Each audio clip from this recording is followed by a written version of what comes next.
जिस तरह से हमारी लाइफ में अच्छे कपड़ों का बहुत प्रभाव पड़ता है, उसी तरह से हमारे जूते और चप्पल भी बहुत इम्पोर्टेंस रखते हैं।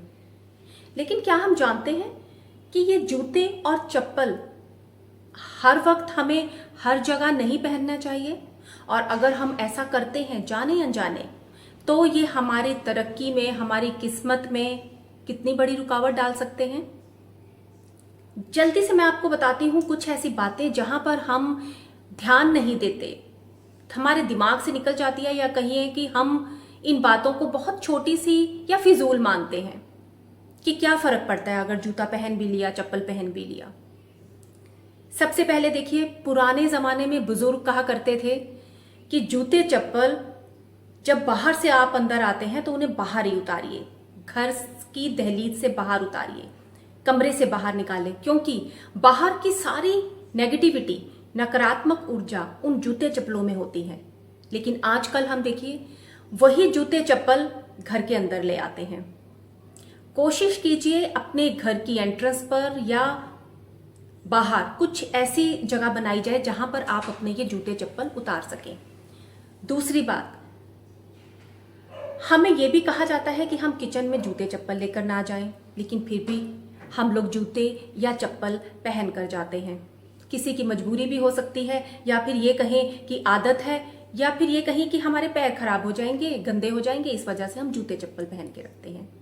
लेकिन उन जूते चप्पल को आप कुछ अलग रख सकते हैं, या फिर आप ऐसी जगह पर पहनने के लिए उन जूते या चप्पलों का इस्तेमाल कर सकते हैं जिनमें चमड़ा इस्तेमाल ना हो। अगर हम नॉर्मल जूते या चप्पल पहनकर अपनी किचन में जाते हैं तो हम अन्नपूर्णा माँ के साथ साथ अग्नि देवता को भी नाराज करते हैं।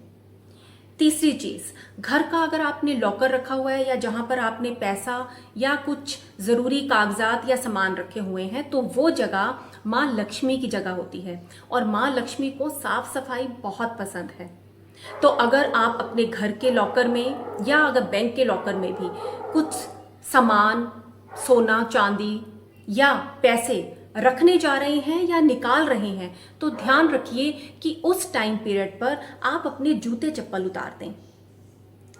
और अगली बात, कोई भी पवित्र स्थल है या मंदिर है, ऐसी जगहों पर उन नियमों की पालना कीजिए, जूते चप्पल बाहर उतारिए। देवी देवता अगर नाराज हो जाते हैं तो ये जीवन के हर पहलू पर आपके विकास में रुकावट डालते हैं। उसके बाद जल में, नदी में स्नान करना, वहां पर चमड़े की बेल्ट या चमड़े का जूता चप्पल पहनकर बिल्कुल नहीं जाना चाहिए, जल देवता नाराज होते हैं। अगर आपको जिंदगी के नकारात्मक पहलुओं से बचना है तो कोशिश कीजिए कि वही पुराने बुजुर्गों वाला जो टाइम है, वो उनकी बातें हैं, उन्हें अमल में लाया जाए। क्योंकि अगर हम ये पहल करेंगे तभी हमारी आगे की जनरेशन है वो हमें देखेगी, और थोड़ा बहुत, ज़्यादा नहीं तो थोड़ा बहुत तो अडॉप्ट करेगी। तो कोशिश कीजिए इन छोटे छोटे टिप्स को, इन छोटी छोटी बातों को अपने जीवन में अमल में लाने के लिए।